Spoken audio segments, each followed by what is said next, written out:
I want to show you the picture. I'm bringing Matt Gaetz, Congressman Gaetz right now. But Mike Johnson, let's see this again. First thing he did was not go to the sticks, but to call the media into the conference room where they had this intense debate for hours when he was named designee.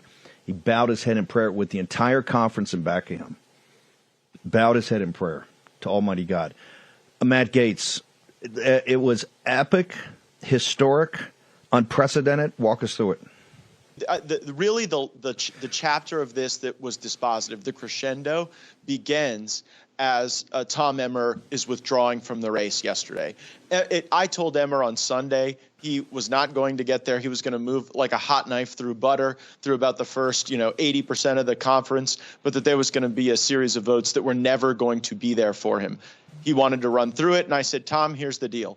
You can have your runway, but when you get to that last group that will not support you, you cannot drag this on for days. You cannot drag this on for weeks. You cannot play into what Kevin McCarthy was working the whole time to try to get people to believe that the only person that could govern the Republican conference is Kevin McCarthy.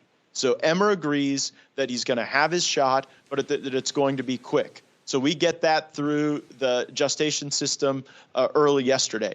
So as Emmer is withdrawing, Mark Molinaro, a moderate New York freshman Republican, stands up at the microphone and says, well, instead of restarting this process and having a candidate forum and sending everybody home for a good cry, let's just take a non-binding poll on where people would be on the person who came in second to Tom Emmer, and that was Mike Johnson. And Elise Stefanik said, well, that's against the rules. The rules don't contemplate it. We can't do that. And brilliantly, Mark Molinaro says, then I move for unanimous consent that the rules be waived and we take a poll on whether or not Mike Johnson could be our speaker nominee. And guess who objects to that unanimous consent request?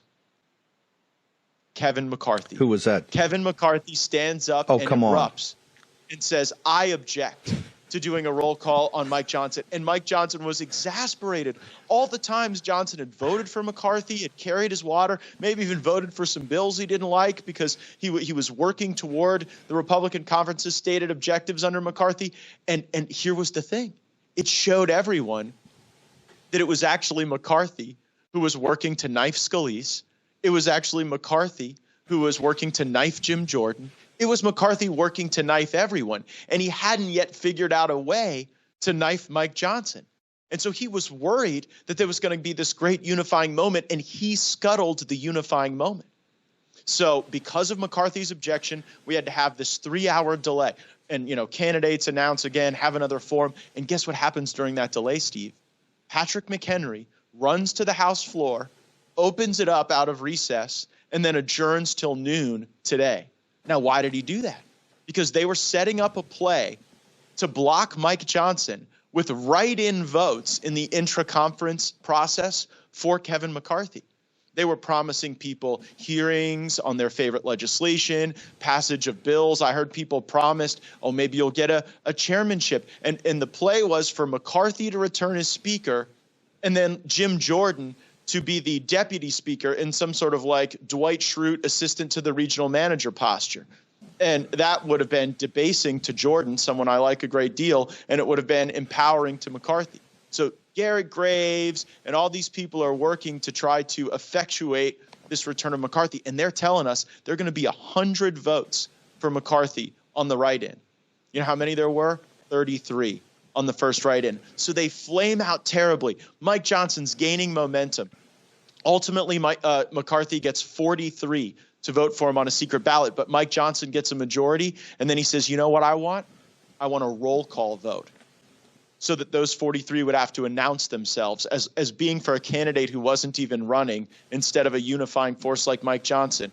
And when we called for the roll call, do you know how many people voted for Kevin McCarthy? 0.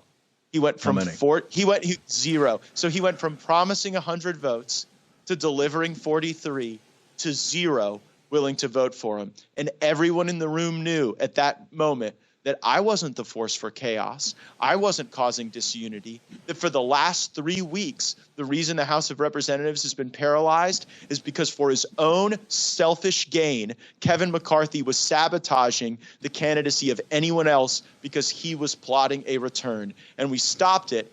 And in the place of Kevin McCarthy, we get a bayou Louisiana Mike Johnson, a brilliant constitutional attorney. He has been my seatmate in the House Judiciary Committee for 7 years. For 7 years, we have worked against the illegitimate impeachments, against the weaponization of this government. This guy did the toughest cases before the Louisiana Supreme Court. He is sharp. He will be as respected in the halls of our in the homes of our most meaningful, righteous, and patriotic donors as he will at the rallies with our most enthusiastic and meaningful activists. It is going to be a great moment for the House. And you know what? At the very end, when some people didn't know if they could still even bring back McCarthy, a few of them just left the room and didn't vote. And the swamp is on the run. MAGA is ascendant. And if you don't think that moving from Kevin McCarthy to MAGA Mike Johnson shows the ascendance of this movement and where the power in the Republican Party truly lies, then you're not paying attention. But they are crying, they are hand-wringing and bedwetting over on K Street because we have an honorable, righteous man who is about to take this position. He's going to do great things for the country. I want to make sure we go back to this because of the 20. Once you made the vote, once Mike Johnson said, I want it on the record. We're not going to go to the floor because McCarthy's guys blocked it, but I want it on the record here. All four, not one of the 43 stood up and said, I'm voting for McCarthy, correct? No, and obviously because McCarthy and Graves and these guys were running this because they were out promising the world to people, they voted for McCarthy. But then Kevin McCarthy, after voting on the secret anonymous ballot for himself, then had to stand up and vote for Mike Johnson after his objections had been overrun, after his coalition had dissolved, and after the sad hopes of a desperate man trying to cling to power were vanquished. I want to go back to the specter. We've called the specter of McCarthy has loomed over this entire thing, and the media, the mainstream media refused. They kept saying we were the causes of chaos. This is because the lobbyists, the corporatists, the oligarchs on Wall Street, big tech, have control of him in this apparatus. They've had it now for over a decade, right? And they don't want to give it up. That was, at the end of the day, that's what the fight was about. Right. When they are in control, the American people get chaos. We get chaos with no budgets, with rising debts, with an administrative bureaucratic state that has seemingly no check, with all of these performative resolutions and investigations that don't result in meaningful change for our people. That's chaos.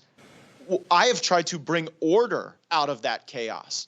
And the reason it took me a little longer than expected, the reason it took 3 weeks instead of 3 days, is because Kevin McCarthy leveraged the last vestiges of his power to try to block any other human of any other ideology from being able to assume the speakership. And he was defeated. The swamp was defeated. And it would not have happened without this posse. It would not have happened without some great work from people like Jody Arrington, Clay Higgins, Scott Perry. We had a great team working to give Mike Johnson the support he needed to build a coalition. Kevin Hearn was an absolute star. Mark Green was the star. There is going to be a real opportunity for us to come together. It is on our terms. This is what it is their surrender on our terms. Right. This is what Green said when Green dropped out and said, he tweeted out, he says, there are games being played. Those are the games we're talking about. But also, Emmer and Scalise had a role in this also.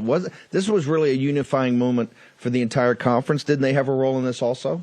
Yeah, and I respect these men, and I know they might not be the favorite of your audience, but there was a moment when I went to Emmer and Scalise and I said, look, fellas, now you see it. You see it plain as day that the person who was working against you all along was Kevin McCarthy. And Steve Scalise, like the Italian godfather, sat in the corner as McCarthy was trying to block his fellow Louisianan Mike Johnson. And member after member came up to Steve Scalise, and he would give them advice and counsel people respect Steve so much and listen to him. And you watched Steve Scalise put the final dagger in the heart of the hopes of Kevin McCarthy's return. And it was a beautiful chef's kiss because Steve Scalise actually was not treated fairly during this process. Kevin did everything he could to hurt Steve. And the fact that Steve now gets to put Mike Johnson in that chair over Kevin McCarthy's attempted comeback is glorious. Another Louisianan. Real quickly, I know you got to bounce, But you, in your 7 years as the wingman with Johnson, he's very focused on the administrative state. He's very focused on the deep state. He's as a constitutionalist, he's beyond upset about what's happened to DOJ. Walk me through where do you think that's going to take as far as the speakership? Well, Mike Johnson lashes a technical proficiency to go after the administrative state with a real desire and willingness to do so. We have had some people demonstrate great proficiency, but maybe not as much willingness. And then some people aren't willing at all. Mike Johnson sees the weaponized administrative state for what it is. The best questioning that I've seen from any member on any subject in the 118th Congress was last year when Mike Johnson pinned Merrick Garland down on critical race theory and the fact that his own son-in-law was profiting off of it and Garland was then serving as the muscle. It was exquisite. So this guy knows what to do. He is a tactician, and I will be right by his side doing everything possible to see that Mike Johnson is successful, to see that the House of Representatives is successful in our oversight goals, and ultimately that the American people are successful. The other thing, Trump and Mike Johnson get along so well. You'll remember back in one of the impeachments of yesteryear, Mike Johnson was actually on the Trump defense team, driving a lot of the message and a lot of the legal strategy that was ultimately successful in the Senate.